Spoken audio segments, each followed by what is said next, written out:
She vanished without a trace. No struggle, no witnesses, no goodbye, just gone. On a quiet evening in the fall of 2009, 30-year-old Rebecca Lawson finished a routine phone call with her sister, mentioning nothing unusual, nothing urgent, nothing that would suggest that within hours her name would be printed on flyers, echoed in news reports, and whispered in fear across her neighborhood. Rebecca wasn't the type of person people expected to disappear. She lived a structured life, the kind built on routine and responsibility. She worked a steady job, checked in on her parents every Sunday, and rarely made spontaneous decisions. That night followed the same pattern it always did. She returned home, parked her car in the driveway, and walked inside. That was the last confirmed moment anyone could place her. When her sister tried calling again later that evening, there was no answer. By morning, concern turned into alarm. Her phone went straight to voicemail. Her workplace reported she never showed up. And by the end of the day, Rebecca Lawson was officially listed as missing. For years, investigators believed this was a simple missing person case. A woman disappears, possibly by choice, possibly due to circumstances no one could immediately see. It happens more often than people think, and in many cases, answers come quickly. But this time, something didn't sit right. There were no signs of forced entry, no evidence of a struggle. Her purse was still inside the house, her keys placed neatly on the kitchen counter, and her car untouched in the driveway. Everything looked exactly as it should have been, except for one thing: Rebecca was gone. And as days turned into weeks and weeks into months, the silence surrounding her disappearance grew heavier. Family members pleaded for answers. Friends retraced her last known steps. Investigators followed every lead they could find, but nothing led to Rebecca. It was as if she had stepped out of her life and simply never returned. They were wrong, because what they didn't know was that the truth had been hidden deliberately, carefully placed just out of reach, disguised within details that seemed too ordinary to question. At first, there was no reason to suspect anything beyond the surface. But the longer the case remained unsolved, the more certain individuals began to notice small inconsistencies, timelines that didn't quite match, statements that subtly shifted over time, moments that, when revisited, carried a different weight. Rebecca's disappearance wasn't just an absence, it was a puzzle, and every piece that surfaced seemed to raise more questions than answers. Before we go any deeper, let us know in the comments where you're watching from. We'd love to hear from you, and don't forget to hit that subscribe button so you never miss any of our upcoming videos. Because what you're about to hear isn't just a story about someone who disappeared. It's about what happens when the truth is kept hidden for so long that people begin to accept the version of events they were given, without ever realizing how much was left out. Because what they didn't know was that the truth had been hidden, not by chance, not by confusion, but by someone who understood exactly how to make it disappear. And when it finally came out, it changed everything. Who was she really? That was the question investigators kept coming back to, because the version of Rebecca Lawson everyone thought they knew began to feel incomplete the longer they looked into her life. On the surface, she was consistent, reliable, and deeply rooted in her routines, the kind of person whose life left very little room for sudden disappearance. But as detectives started retracing her final days, speaking to those closest to her, and examining the patterns she lived by, they began to notice something unsettling. There were small gaps in her timeline, moments that couldn't be fully accounted for, conversations that seemed ordinary at first but carried a different tone when revisited. It wasn't that Rebecca had been living a double life, but it was clear there were parts of her world that hadn't been fully understood. And that raised a deeper concern, because people don't just vanish without leaving something behind, unless what they leave behind has been carefully controlled. Why did she disappear without a trace? That question echoed through every stage of the investigation, because nothing about the scene she left behind suggested urgency or distress.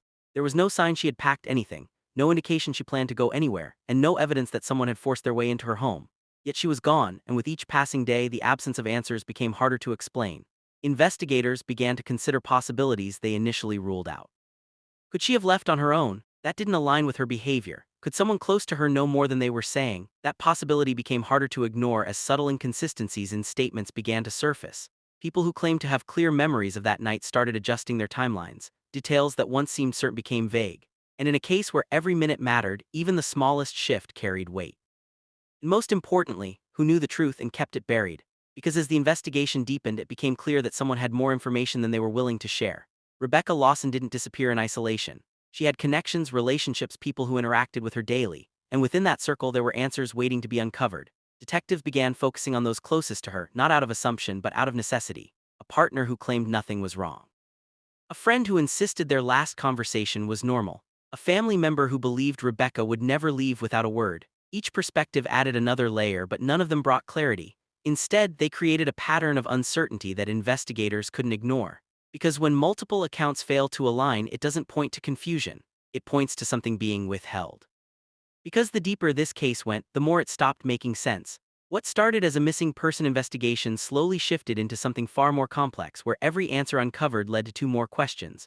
Rebecca Lawson's life, her relationships, and her final hours were no longer just being examined for clues, they were being questioned for truth. And the unsettling part was this: the answers weren't missing. They were there, hidden within the details, waiting for someone to piece them together. To understand what happened, we have to go back. Long before her name appeared on missing person reports, Rebecca Lawson lived a life that felt familiar to anyone who values routine, responsibility, and quiet stability. She woke up at the same time every morning, brewed her coffee the same way, and left for work with the kind of consistency that made her dependable to everyone around her. Neighbors would see her pull out of the driveway like clockwork, offering a small wave if they happened to be outside. At work, she was known for showing up early, staying focused, and rarely missing a day. She wasn't loud or attention-seeking, but she was present, the kind of person people trusted without needing a reason. Her evenings were just as predictable. A phone call to her sister, a quick check-in with her parents, sometimes a quiet dinner at home. It wasn't an extraordinary life, but it was steady, and that's what made it feel secure. That's what made it make sense. She wasn't the kind of person who just disappears. That's what everyone said, and it wasn't just something people repeated out of hope or denial. It was based on who Rebecca Lawson had always been. She didn't make sudden decisions, didn't leave things unfinished, didn't walk away from responsibilities without explanation. The idea that she would vanish on her own didn't align with anything in her past. And yet, as investigators began to look closer, they realized that stability can sometimes hide things people don't immediately see. Not dramatic secrets or obvious warning signs, but small moments that don't stand out until they're viewed differently. A missed call that wasn't returned right away. A conversation that ended a little too quickly. A shift in tone that felt subtle at the time but carried more meaning in hindsight. Within her close relationships, there were details that initially seemed insignificant. Rebecca had always been private, but recently she had become slightly more reserved. Not distant enough to raise concern, but enough that those closest to her noticed a difference, even if they couldn't explain it. There were evenings when she didn't pick up her phone right away, which wasn't typical for her. Moments where she seemed distracted during conversations, as if something else was on her mind. A few minor disagreements with someone close to her, nothing intense, nothing that would stand out on its own, but enough to suggest that not everything was as calm as it appeared. And then there were the things she didn't say, the pauses, the subjects she changed, the details she chose to leave out.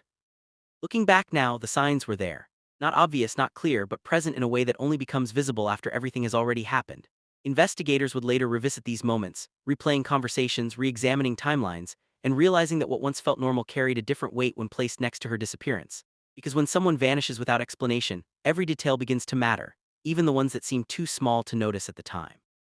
But no one noticed them until it was too late. The last time anyone saw her was an ordinary evening. There was nothing about that night that stood out at the time, nothing that suggested it would be the final chapter of Rebecca Lawson's known routine. She arrived home just after sunset, her car pulling into the driveway at the same angle it always did. A neighbor would later recall seeing her step out, carrying a small bag, moving at a normal pace, offering no sign of distress. Inside the house, everything followed the same pattern it always had. The lights came on, the kitchen was used. At 7:42 p.m., she made a phone call to her sister, a conversation that lasted just under 10 minutes.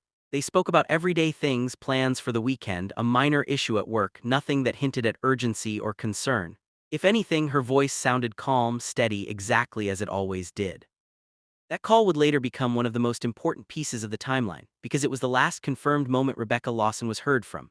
After that, there were only fragments. At 8:16 p.m., her phone registered a brief activity, a message that was never fully sent. The contents remained incomplete, a few words that didn't form a clear thought, as if something had interrupted her mid-action. By 8:30 p.m., her phone stopped responding entirely. Calls went unanswered. Messages remained unread. And whatever happened in those 14 minutes between her last call and that final signal became the center of the investigation. Then silence, no movement from her car, no indication that she had left voluntarily. When authorities entered her home the following day, they found a scene that felt frozen in time. Her purse was still inside, resting where she would normally leave it. Her keys sat on the kitchen counter. There were no signs of forced entry, no evidence of a struggle, nothing overturned or out of place. It looked like someone had simply stepped away for a moment and never returned. Her phone stopped, her car never moved, and she was never seen again. That absence, that complete lack of disruption, became one of the most troubling aspects of the case. Because when someone disappears under normal circumstances, there are usually signs, small disruptions that point to what might have happened. But here, there was nothing. just a routine evening that ended without explanation. But what investigators found next didn't add up. At first, it looked like a typical missing person case. Rebecca Lawson had vanished, and like many cases before it, investigators began with the assumption that answers would surface through routine procedure. They canvassed the neighborhood, spoke with anyone who might have seen or heard something, and carefully documented the scene inside her home. On paper, everything appeared straightforward.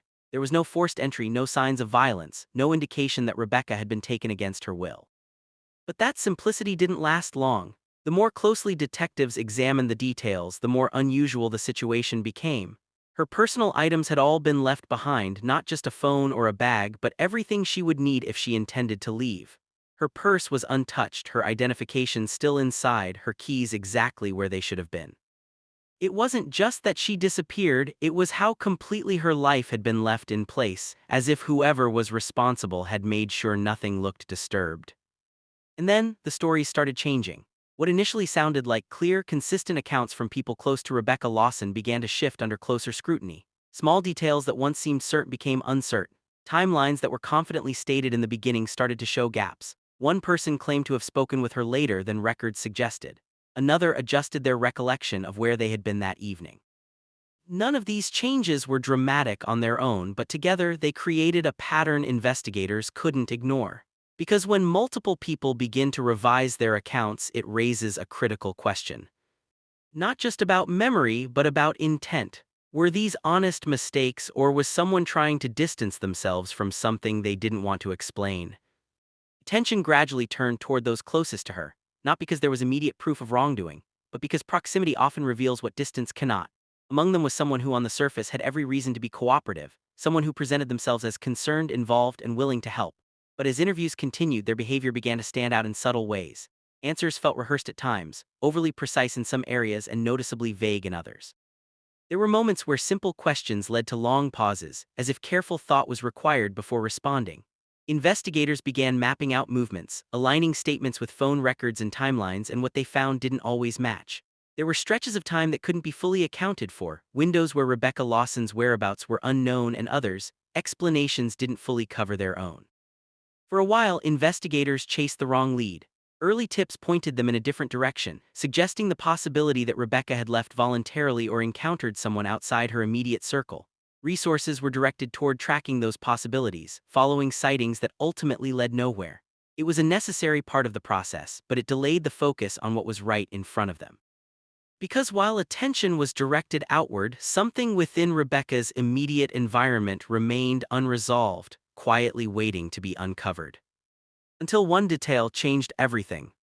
It wasn't a disappearance. That realization didn't come all at once, and it didn't come easily. It surfaced slowly, built from details that refused to align, from answers that created more questions than they resolved. Investigators had spent months working under the assumption that Rebecca Lawson had vanished under unclear circumstances, but the deeper they looked, the more that explanation began to fall apart, because everything about the scene she left behind suggested control, not chaos. Her belongings weren't scattered or missing. Her home didn't reflect urgency or fear. It reflected something far more deliberate, and once that possibility took hold, every piece of the investigation had to be reconsidered. It was a cover-up, not in the dramatic sense people often imagine, but in a calculated, controlled way that relied on small adjustments rather than obvious actions. The kind of cover-up that doesn't draw attention to itself because it blends into what appears normal. Investigators began revisiting the timeline, not just looking at what was said, but at what could be proven. Phone records, movement patterns, and digital activity were analyzed with greater precision. And that's when they noticed something that hadn't stood out before. The gap between Rebecca Lawson's last confirmed call and the moment her phone stopped responding wasn't just a window of uncertainty. It was a window that had been shaped, adjusted in a way that suggested someone had influenced how that time was understood. Someone knew more than they had admitted. That realization shifted the entire focus of the case, because when one part of a timeline is altered, it raises the possibility that other parts have been as well. Statements that once seemed cooperative began to feel controlled, as if they were designed to guide the investigation rather than assist it. Investigators returned to earlier interviews, listening more closely to the phrasing, the pauses, the moments where answers seemed just slightly too careful. And within those details, a pattern began to emerge. Not a single lie that exposed everything, but a series of small omissions that, when combined, created a version of events that didn't fully match reality. Evidence that had once seemed insignificant began to carry new weight. A movement that didn't align with a statement. a call that lasted longer than initially reported, a location that placed someone closer to Rebecca Lawson's home than they had first claimed. None of it was definitive on its own, but together it pointed towards something that could no longer be ignored. The timeline hadn't just been unclear. It had been shaped, adjusted in subtle ways that made certain moments seem less important than they actually were. The truth had been there all along, just buried beneath lies.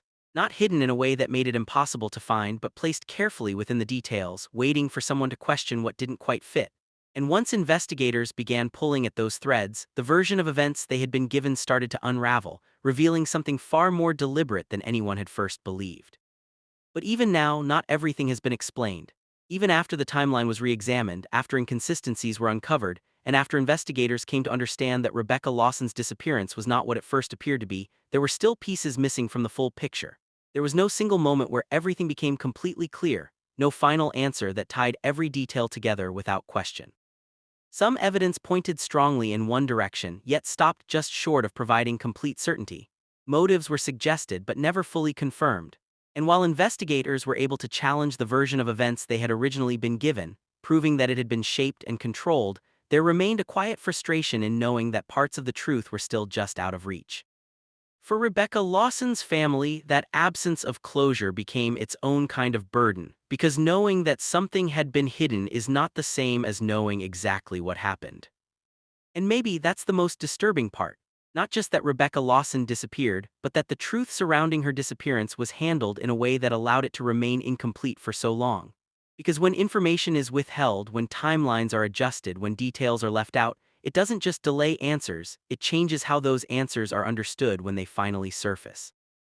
And in this case, even as more was uncovered, there was always the sense that something else remained just beneath it, something that had either been lost over time or intentionally kept from being fully revealed. Because sometimes, the truth isn't hidden by accident. It doesn't disappear on its own or get lost without reason. Sometimes it is moved, shaped, and placed where it's least likely to be questioned. And when that happens, it can take years before anyone realizes what they've been looking at wasn't the full story to begin with. It's hidden on purpose. What do you think really happened that night? After everything you've heard about Rebecca Lawson, after the timelines that didn't align, the details that were quietly adjusted, and the truth that only surfaced piece by piece, the question still remains open. Was this a case that was eventually understood, or are there still parts of Rebecca's story that have never been fully uncovered? Because even with everything investigators were able to piece together, there are still moments that don't have clear answers, still gaps that leave room for doubt, and still a sense that what happened to Rebecca Lawson may be more complex than what has been revealed. Was the truth fully uncovered, or is there more we still don't know? Cases like this don't just end when the investigation slows down, they stay with people, raising questions long after the headlines fade. And sometimes it's those unanswered questions that matter the most, because they challenge the version of events we've been given and force us to look deeper. Let me know in the comments. I want to hear your thoughts, your perspective, and what you believe really happened in the case of Rebecca Lawson. And if you want more real stories like this, subscribe. Because there are more cases, more stories where the truth didn't come easily, and more moments that will make you question what really happened. Because the next case is even darker.